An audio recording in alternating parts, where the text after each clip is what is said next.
Amma evin kirayəsi çox da baha deyil. 200-300 manata ev tapmaq olar, amma çox balaca bir ev olacaq da. Yəni burada mətbəxin və yatağın eyni bir otağın içində olacaq, belə deyim. Sonra sizə nədən danışa bilərəm? Evin kirayə eləməyin burada iki cür növü var. Birinci, Azərbaycanda bənzər bir üsuldur.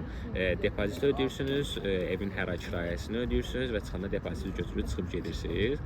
Burada isə belə bir məsələ var. Bu çox maraqlıdır. Bizdə yoxdur bu.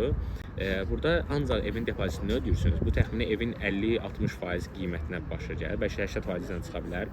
Məsələn, deyək ki, ev 400 minlik bir evdirsə, siz buna verirsiniz 200-250 min manat və 1 illik, 2 illik müqavilə imzalayırsınız. Həmin bu müqavilə ərzində evin sahibi həmin pulu öz yatırımlarında işlədir. Sonra sən məsələn müqavilən bitir, evdən çıxırsan, pul da evin sahibi gətirir sənə pulu qaytarır. Burada inflyasiya falan çox deyil deyə və bankların da ev sahibləri çox bunu banka qoyurlar.